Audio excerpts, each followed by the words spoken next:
السلام علیکم ورحمۃ اللہ وبرکاتہ۔ وعلیکم السلام ورحمۃ اللہ وبرکاتہ۔ کیا حال ہے سب کا؟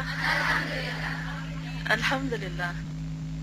نحمده ونصلی علی رسولہ الکریم، اما بعد فاعوذ باللہ من الشیطان الرجیم، بسم اللہ الرحمن الرحیم۔ رب اشرح لی صدری ویسر لی امری واحلل عقدۃ من لسانی یفقہوا قولی۔ فصل 19، گناہوں کی نحوست۔ گناہگار کے گناہوں کی نحوست بے گناہ انسانوں ہی کو نہیں، جانوروں تک کو تباہ و برباد کر دیتی ہے۔ اپنے ظلم اور گناہ سے خود تو جل مرتا ہی ہے، لیکن دوسرے بے گناہ انسانوں کو بھی لے ڈوبتا ہے۔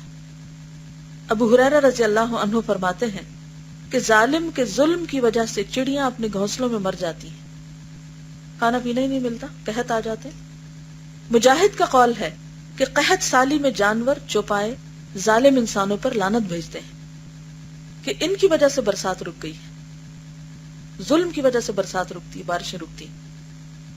اکرمہ فرماتے ہیں کہ زمین کے جانور، کیڑے مکوڑے، چھپکلیاں اور بچھو تک چلا اٹھتے ہیں کہ بنی آدم کے گناہوں کی وجہ سے ہم پر برسات رک گئی۔ وہ قرآن پاک میں آتا ہے نا، یلعنہم اللاعنون، کہ لعنت کرنے والے ان پہ لعنت کرتے ہیں۔ تو کون کون سے لوگ ہیں اس کی بھی تفصیلات کتابوں میں لکھی ہوئی ہیں، اور اس میں سے ایک چیز ظلم ہے، گناہ ہے۔ بس گناہگار کو صرف اس کے گناہوں کی سزا ہی بس نہیں کرتی، بے گناہوں کی لعنت اور پھٹکار بھی اس پر مسلط ہو جاتی ہے۔ یعنی بے گناہ جو ہیں، جانور وغیرہ معصوم جو ہیں، ان کی بھی لعنت سے اس کو پالا پڑتا ہے۔ پھر جزاکم اللہ خیرا۔